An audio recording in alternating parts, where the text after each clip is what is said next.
porque hay una tolerancia social que la encuesta nacional de relaciones sociales del año 2019, que fue la última del INEI, establece que las personas encuestadas a nivel nacional, el 59% tolera la violencia contra la mujer.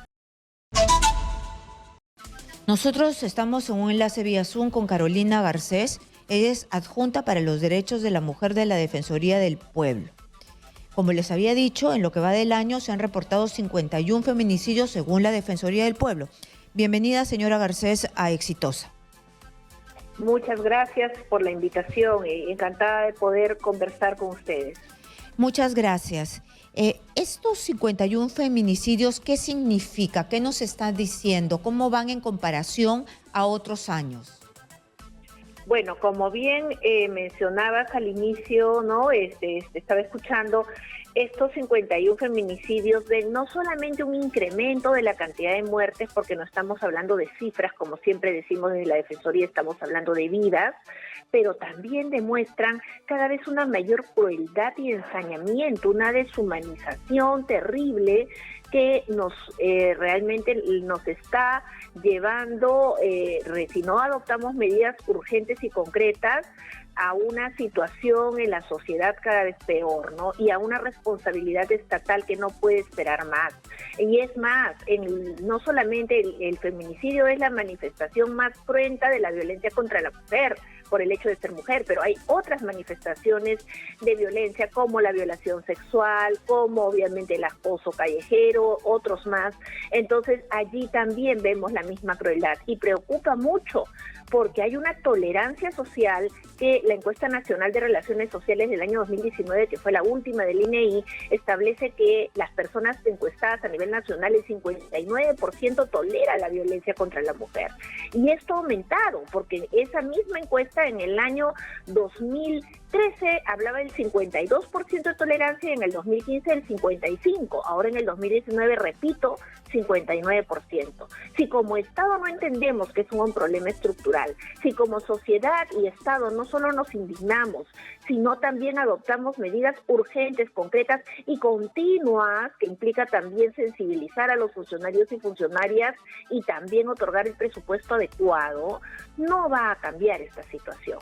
Tenemos que intervenir y actuar con la debida diligencia cuando ya se produjeron hechos tan terribles como estos, pero también de que tenemos que tener una estrategia de prevención, porque si no prevenimos, si no educamos, si no tomamos conciencia de esto, si como medios de comunicación como ustedes no informan de manera adecuada y no toleran y justifican como aquí se está haciendo, que no se tolera, que no se justifica, que no se romantiza un tema como hace un pocos días se puso algo así como la mató por amor, eso ya no puede seguir pasando. Eso no puede ser injustificable, eso no se puede romantizar. Nadie te mata por amor, te odian, porque el amor no puede hacer daño, el amor, quien te hace daño no te mata.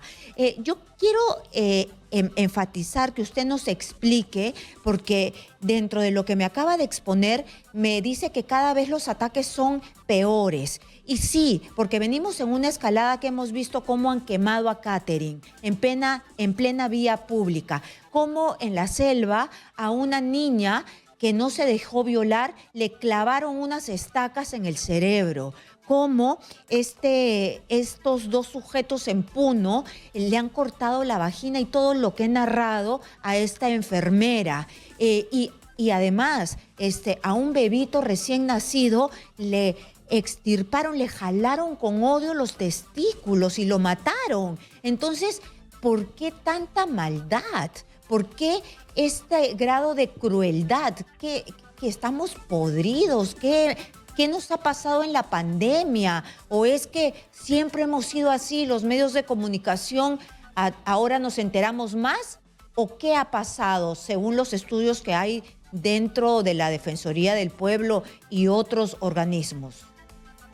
Bueno, la problemática de la violencia, consecuencia de la discriminación contra las personas en situación de especial vulnerabilidad, como son las mujeres, las niñas, los niños, adolescentes, de hecho es un problema, como digo, estructural, enraizado en la sociedad.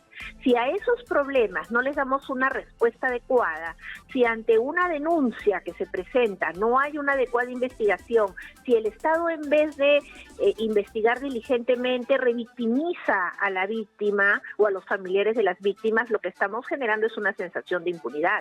De que han habido avances, han habido, pero de que persisten situaciones como retrasos indebidos o resolución con estereotipos o no recepción de denuncias porque no tiene huellas visibles de violencia quien la presenta cuando está prohibido legalmente, te hacen ver que el problema más que las normas son la adecuada aplicación de las normas por parte de operadores jurídicos y una consecuente responsabilidad del Estado si no sigue adoptando medidas que ayuden a cambiar esto. Si por el día de hoy sale un tema de una emergencia en el marco de la mujer, porque sí hemos dicho como Defensoría del Pueblo que todo esto, que seguimos y estamos en una gravísima situación de emergencia.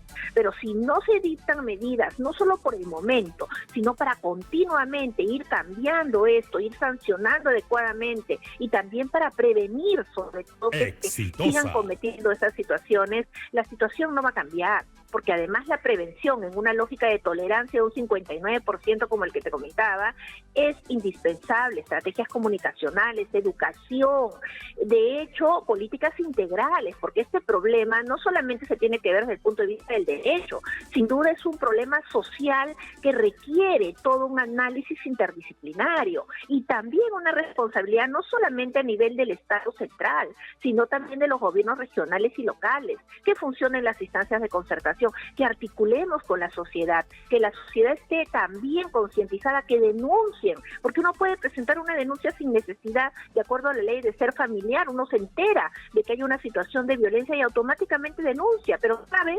Solamente el 29%, de acuerdo a la última encuesta del INEI, de las mujeres que han sido agredidas por violencia contra la mujer denuncian, solo un 29%. Y el resto, claro, porque piensa que no va a tener un buen final, que simplemente no les van a hacer caso, que se va a quedar en el camino. Entonces, la prevención es el centro del asunto, ¿no? Pero, ¿qué hacer para que esto funcione? Porque me imagino que desde el colegio tiene que hacer el mea culpa de los medios de comunicación. No puede haber un titular de la mató por amor. No puede haber que se le dé espacios a sentenciados por secuestrar y golpear a una policía. Pablo Secada, entrevistado por medios de comunicación o líder de opinión en ciertas redes sociales. A mí me revienta verlo que está como líder de opinión o quiere volver a ser líder de opinión. Maltratador, no se le debe dar voz en ningún espacio porque en cualquier momento revienta. Fue con una policía, luego con su esposa y luego me gritoneó a mí. Y así puede hacer con cualquier mujer. Entonces eso hay que exponerlo. Después, ¿qué se puede hacer en la escuela? De hecho, por eso es que es tan importante el tema de la educación a niños, niñas y adolescentes en el marco de igualdad entre hombres y mujeres, fomentar la autoestima de las niñas y las adolescentes, buscar responsabilidades compartidas también. La aprobación de leyes es importante, pero no suficiente. Es importante implementarlas. Y ese es el principal problema que tenemos. Mira, sin ir muy lejos, a partir de esta muerte de Catherine Gómez quemada, se repite en una forma muy similar a la muerte de Eddie Agred hace menos de 5 años, cuando se tomaron medidas, cuando se dieron leyes, cuando se otorgó presupuesto, pero luego ¿qué pasó? Eso fue en el año 2018. El año pasado, de acuerdo a las normas establecidas, debían ya haber en total 34 distritos judiciales especializados en violencia contra las mujeres. ¿Sabes cuántos hay ahorita? 8. De los 34, 8. Y si eso encima lo tomamos en cuenta en que hay que adecuar y capacitar al Ministerio Público, al Poder Judicial para que aplique adecuadamente, no puede ser que en este caso de la enfermera solamente se haya puesto, y nosotros como Defensoría del Pueblo hace días que hemos presentado oficio, hemos denunciado y ahora lo volvemos a decir, no puede ser que a esta enfermera, cuando pasa esto, el Ministerio Público haya tipificado como violación y lesiones graves, cuando ha habido un feminicidio. En su momento decíamos, eso es tentativa de feminicidio por la crueldad, por el ensañamiento, y ahora ha muerto ella. Entonces, definitivamente, esas tipificaciones tienen que hacerse bien, sin estereotipos de por medio, de manera objetiva, buscando una investigación y una sanción a los responsables. Es solo un ejemplo de lo que no se debe dar. Y eso es lo que hay que denunciar y seguir avanzando de manera articulada, Estado y sociedad de la mano, y sociedad haciendo ver cuando el Estado no está adoptando situaciones que ayuden a solucionar el problema. Ojo, estamos en emergencia, sí, por varias cosas, entre ellas por la emergencia del desastre natural que estamos viviendo, pero también estamos en emergencia por las mujeres. Y como Defensoría del Pueblo hemos dicho, es un ultimátum. La muerte de esta enfermera, la muerte de Caterine, y los días y días y días que siguen saliendo casos de violencia, como para que adoptemos medidas para enfrentar de manera efectiva esta discriminación y violencia contra las mujeres. Pero hace mucho ruido, se da mucha atención a los casos mediáticos, pero hay cosas similares en las comunidades indígenas, en los pueblos alejados, que no salen en la prensa, que no sabemos, que no se hacen públicos, y algunas veces es donde no hay muchas escuelas, donde la gente es iletrada, donde no llega el Estado. ¿Cómo hacemos para incluir? Son peruanos. También nos duelen. ¿Cómo hacemos para incluir, para que ellos también participen de esta necesaria campaña para que sepan qué deben hacer en favor de sus niños, de sus mujeres? Hay una política que estamos exigiendo desde la Defensoría del Pueblo ya hace más de un año, que tiene que ser una política nacional contra la violencia de género. Hay una política nacional por la igualdad de género, pero un primer gran problema, las políticas se dan, pero dicen se van a ejecutar conforme al presupuesto de las entidades. Eso no es real, pues eso hace que sea inviable. Pero si una política se otorga con presupuesto adecuado y con un trabajo integral en todo el Estado, va a implicar lo que tú refieres, llegar a todos los lugares, porque además si este 29% que solo denuncia tomamos en cuenta que también se da en la ciudad, ¿qué será en los lugares recónditos donde además muchas veces pueden ni siquiera tener dónde denunciar? Los centros de emergencia mujer que funcionan en el Ministerio de la Mujer y Poblaciones Vulnerables han buscado tener cada vez más un despliegue fuera, pero no es suficiente.